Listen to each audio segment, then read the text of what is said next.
Safe Streets.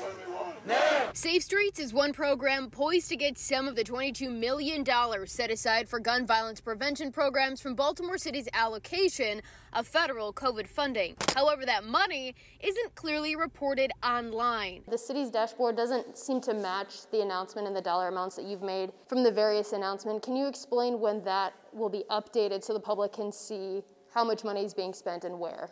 Yeah, it'll be consistently updated. We're going to put it there as it's updated, as the money goes out, but we are not going to usurp the process just to show the money there. We're going to allocate it in that dashboard as it goes out, making sure that when it hits those organizations that it'll be reflected. But once that money goes out the door to various programs, it's unclear when or how city taxpayers will track this spending.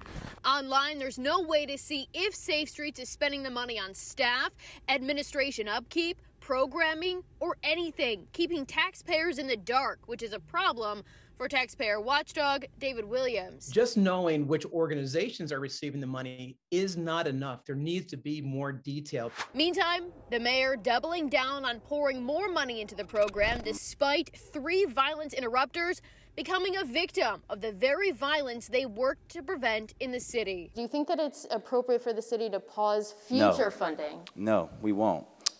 Because the same way that we honor Officer Holly's death or any police officer's death when they die in the line of duty, by continuing their work, we're going to do the same thing for the Safe Streets. A Fox 45 News analysis of the 8 longest-serving Safe Streets locations in the city shows inconclusive data about just how successful the program really is in preventing future violence. Until Safe Streets can prove that it works, it makes no sense for the city taxpayers, the state taxpayers, the federal taxpayers, or for that matter, private donors to give another dollar to Safe Streets. If violence isn't being stopped, this program has to be questioned. Sean Kennedy with the Maryland Public Policy Institute says the program should work with the money it already has, and the city should be putting this one-time influx of cash from the feds into other departments dealing with public safety. Instead of spending it on the criminal justice system, we're going to spend it on basically do-gooders wandering around in T-shirts telling us that they're stopping violence. Especially since Baltimore police is hundreds of officers short and the violence is continuing, seemingly unrelenting, 7 years in a row of more than 300 people killed in the streets of Baltimore.